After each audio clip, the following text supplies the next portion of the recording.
తాకట్లో ఉన్న మీ బంగారాన్ని విడిపించి ఆ రోజు ఆన్లైన్ రేటుకి కొంటాం. Sharma gold company. Hi hello నమస్తే, this is Suvarna. Welcome to Suman TV. So 2025 సంవత్సరం కొంతమందికి మంచి జరిగింది, కొంతమందికి చెడు జరిగింది. సో ఏ సంవత్సరం వచ్చినా కూడా ప్రతి సంవత్సరం బాగుండాలని అందరూ కోరుకుంటూ ఉంటాం. సో 2025 ఎండ్ అయిపోతుంది, 2026 రాబోతుంది. సో 2026లో ఎలాంటి మార్పులు జరగబోతున్నాయి, ఏ రాశుల వారికి బాగుంది, ఏ రాశుల వారికి ఎలాంటి పరిహారాలు చెప్పడానికి మనతో పాటు ఉన్నారు ప్రముఖ ఆస్ట్రాలజర్ వేణుస్వామి గారు. ఆయనతో మాట్లాడదాం. వచ్చే సంవత్సరం ఎవరికి బాగుంటుందో ఆయన మాటల్లో అడిగి తెలుసుకుందాం. నమస్కారం గురుగారు. నమస్తే తల్లి. ఓం నమో వెంకటేశాయ. వెంకటాద్రి సంస్థానం బ్రహ్మాండే నాసికించిన వెంకటేశ సమోదేవో న భూతో న భవిష్యతి. ఓకే, ముందుగానే మీకు నూతన సంవత్సర శుభాకాంక్షలు. నీకు కూడా నూతన ఆంగ్ల సంవత్సరాది 2026 శుభాకాంక్షలు, అలాగే శ్రీ పరాభవనామ సంవత్సర శుభాకాంక్షలు. ఓకే, అంటే ఈ సంవత్సరం రాబోయే సంవత్సరం పేరు పరాభవనామ సంవత్సరము. అంటే చాలా మంది విమర్శించే వాళ్ళు మరి పరాభవనామ సంవత్సరాన్ని కూడా మరి పాజిటివ్ గా చెప్పండి గురువు గారు, మీరు వెల్నెస్ కోచ్ లాగా చాలా గొప్పగా చెప్పండి గురువు గారు, చెడు చెప్పకండి గురువు గారు అంటారేమో. పరాభవము అంటే దుర్యోధనుడికి మయసభలో జరిగినది ఏమిటి? పరాభవము.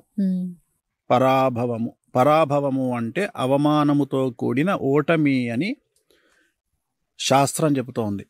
వేణుస్వామి చెప్పట్లేదు. వేణుస్వామి శాస్త్రం ఏం చెప్తే చెప్తాడు. సో ఈ సంవత్సరం పేరే పరాభవనామ సంవత్సరము. సో దాన్ని బట్టి ఐమాక్స్ తెర మీద ఊహించుకోండి.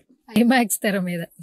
ఓకే, సో 2025 సంవత్సరం కొన్ని బానే ఉన్నాయి, బట్ కొన్ని సంఘటనలు అందరినీ కలిచివేశాయి. సో 2025 నేను నీకు ఇంటర్వ్యూ ఇచ్చిన. ఒకవేళ ఆ ఇంటర్వ్యూ కనుక చూస్తే నేను చాలా విషయాలు చెప్పిన. విమాన ప్రమాదాలని చెప్పిన, జరిగింది. ట్రైన్ ప్రమాదాలు చెప్పిన, వాహన ప్రమాదాలు చెప్పిన, బస్సు ప్రమాదాలు జరిగినాయి. అలాగే స్త్రీలలో క్రిమినాలిటీ పెరుగుతుంది అని చెప్పిన, జరిగింది. డ్రమ్ముల్లో మగవాళ్ళని చంపిర్రు, సిమెంట్తో మగవాళ్ళని చంపిర్రు, జరిగింది.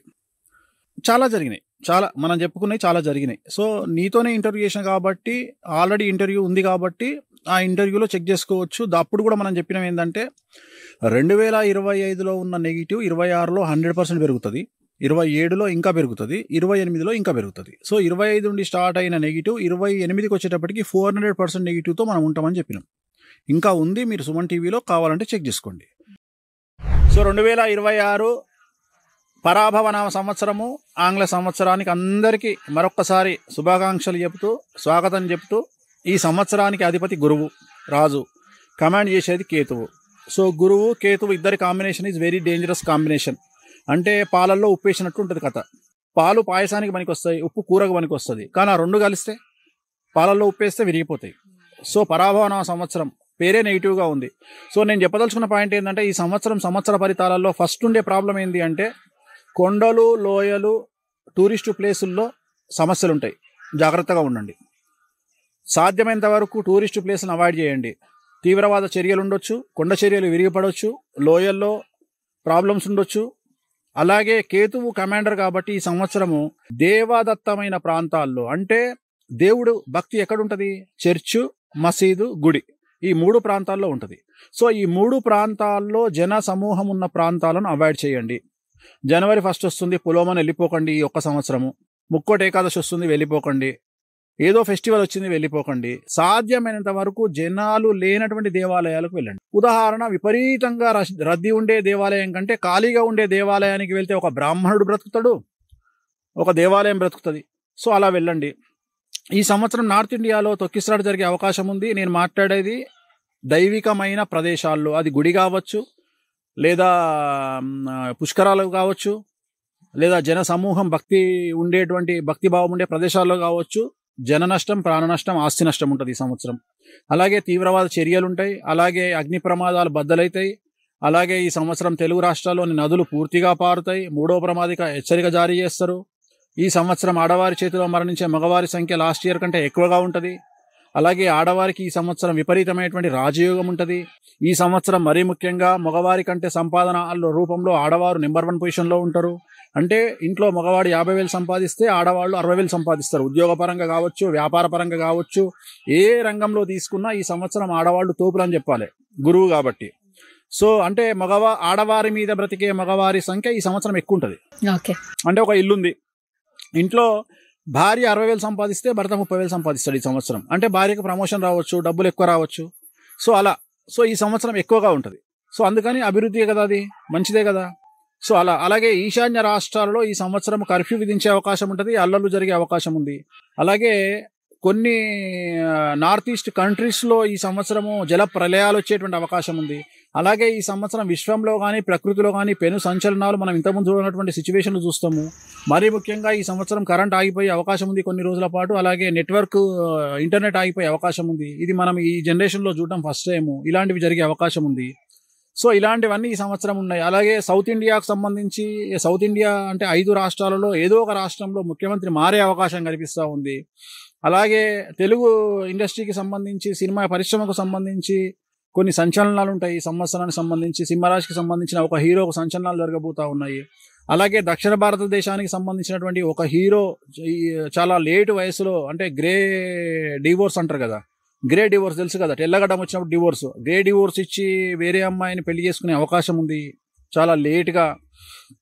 అలాగే చాలా సంచలనాలు బయటపడతాయి ఈ సంవత్సరం. అంటే ఇంకొకటి అంటే ముఖ్యమైన విషయం ఏంటంటే, ఇప్పటి వరకు మీడియాకు తిరుగులేదు అనుకునే స్టేజ్ నుండి మీడియాలో ఉండే వ్యక్తులను కూడా ట్రోల్ చేసేటువంటి స్థాయికి మీడియా వెళ్తుంది.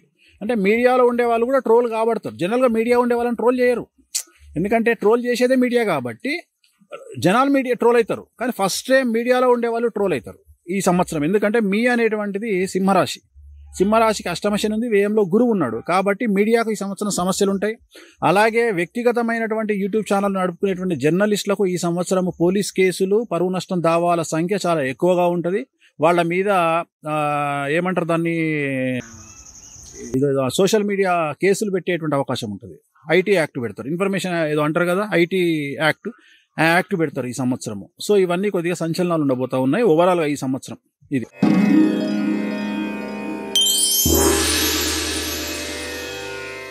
వృషభ రాశి వారికి ఏ విధంగా ఉండబోతుంది? సో ఈ సంవత్సరం వృషభ రాశి టారస్ అంటారు ఇంగ్లీష్లో. కృత్తిక 2, 3, 4 పాదములు, రోహిణి 1, 2, 3, 4 పాదములు, మృగశిర 1, 2 పాదములు, ఆదాయం 5, వ్యయం 14, రాజపూజ్యం 5, అవమానం 4. సో ఈ సంవత్సరము 50-50%గా ఉంటుంది. చెడు మంచిల కలయిక ఈ సంవత్సరం వృషభ రాశి వారికి చాలా, అటు ఒక నెల బాగుంటుంది, ఒక నెల నెగిటివ్గా ఉంటుంది. డబ్బులు వస్తాయి, డబ్బులు పోతాయి. కాబట్టి పెద్ద భయపడాల్సింది ఏమీ లేదు. ఈ సంవత్సరం అనుకూలంగానే ఉంది ఓవరాల్గా తీసుకుంటే. సో విద్యార్థులకు, ఉద్యోగస్తులకు, వ్యాపారస్తులకు, స్త్రీలకు, కళాకారులకు, క్రీడాకారులకు, రాజకీయ నాయకులకు అనుకూలంగా ఉంటుంది. కాకపోతే వచ్చే డబ్బుల కంటే పోయే డబ్బులు ఎక్కువగా ఉంటాయి. అది ఒకటే ప్రాబ్లం కనిపిస్తూ ఉంది. వీళ్లకు గురువు నీచంలో ఉన్నాడు కాబట్టి శ్రీకాళహస్తిలో గురు దక్షిణామూర్తి వద్ద గురుహోరలో గురువారం నాడు ప్రత్యేకమైన అర్చన చేయించుకుంటే ప్రాబ్లమ్స్ నుండి గట్టెక్కుతారు. సింపుల్, అంతకంటే ఎక్కువేం లేదు. ఓకే గురుగారు, కొన్ని రాసుల్లో మీరు ఒకటి బలంగా చెప్తున్నారు, నలుపు రంగు వస్తువులకు దూరంగా ఉండండి, నలుపు కార్లకు కూడా దూరంగా ఉండండి. ఎవరైనా కారు కొనాలంటే ముందు వైట్ లేదా బ్లాక్ ఎక్కువగా ఇష్టపడుతుంటారు. అందుకనే అంటున్నా. అందుకనే అంటే జనరల్గా మనం యాక్సిడెంట్ చూస్తే సర్వైవింగ్ రేటు బ్లాక్లో చాలా తక్కువ ఉంటుంది. అంటే యాక్సిడెంట్ అయి బ్రతికే వాళ్ళు వేరే కలర్స్లో చాలా ఎక్కువ ఉంటారు. 100 మంది బ్రతికారనుకో 90 మంది వేరే వేరే కార్లలో ఉంటారు. కానీ నలుపు రంగు కార్లలో బ్రతికిన వాళ్ళు చాలా తక్కువగా ఉంటారు. అంటే జాతకరీత్యా నలుపు అనేది అది కరెక్ట్ శుభసూచకం కాదు మనకు. అంటే నేను అనేది కలర్ల పరంగా. ఇప్పుడు 13 నెంబర్ అనేది న్యూమరాలజీ పరంగా నెగిటివ్ నెంబర్. 13 అంటే 13. సో జనరల్గా మనకు ఫ్లాట్లలో 13 అనేటువంటి ఫ్లాట్ ఉండదు. నువ్వు ఎక్కడనవో 13 ఇంటి నెంబర్ 13 అందుకనే తీశారు హర్రర్ మూవీ. 13 అనే నెంబర్ ఏ ఇంటికి ఉండదు, నెగిటివ్ నెంబర్ అది. అట్లనే నలుపు అనేది కూడా నెగిటివ్ కలర్. కొంతమందికి వచ్చేస్తుంది. శని బాగా ఉన్నాడు అనుకో, ఉదాహరణ శని కుంభంలో, మకరంలో ఉన్నాడు, సింహంలో ఉన్నాడు, లగ్నంలో ఉన్నాడు, అలా ఉంటే శని మంచిగా ఉంటే, శని 10, 11లో ఉంటే వాళ్ళు నలుపు రంగు కార్లు వాడితే చాలా మంచిది. కానీ శని కొన్ని నెగిటివ్ ప్లేస్లో ఉండే వాళ్లకు నలుపు రంగు దూరంగా ఉండాలి, లేదంటే వాహన ప్రమాదాలు జరిగే అవకాశం. థ్యాంక్ యూ గురుగారు. ఓం నమో వెంకటేశాయ.